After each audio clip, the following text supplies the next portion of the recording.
This is example 1.12 on page 32 and 33 of our textbook. This is going to be the last example that we work in this chapter.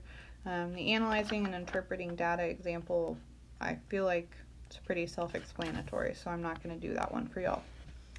So here is another problem with equations, and this time we're actually going to be using two equations, one for volume, one for density.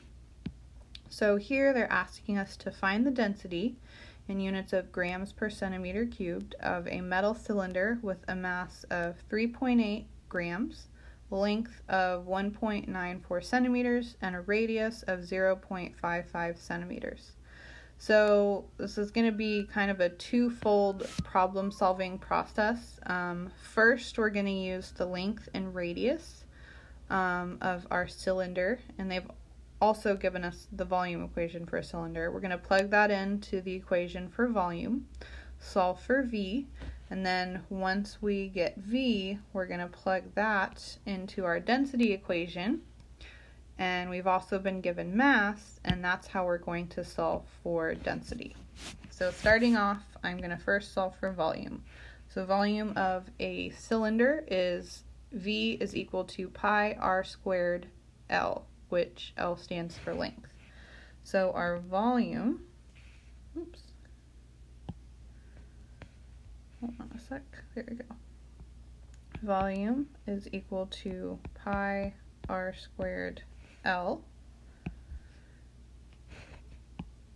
So we've been given length, which is 0.55 centimeters, radius, which is 1.94 centimeters, and mass, which is 8.3 grams.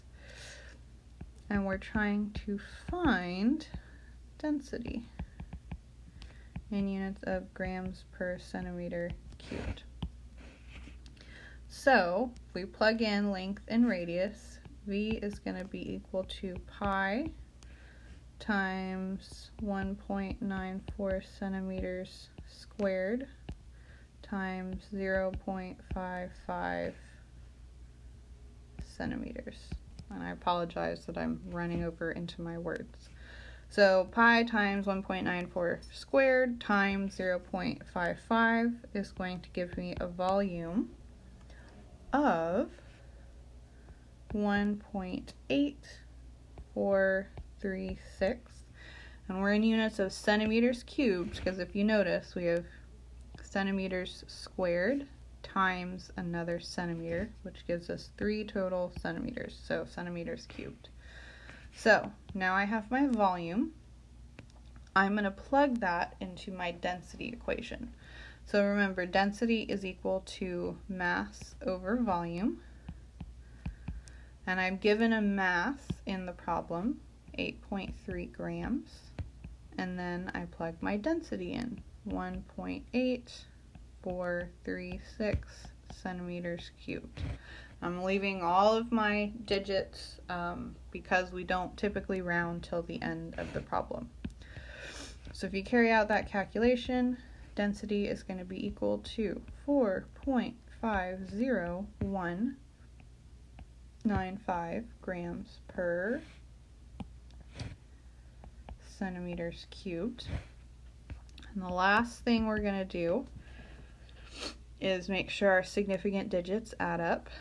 So in the problem, we have 3 sig figs, 2 sig figs, and 2 sig figs. So the least number of sig figs we have is 2. So therefore, density, we're going to round to 4.5 to give us 2 significant digits, grams per centimeter cubed. And that's the final answer.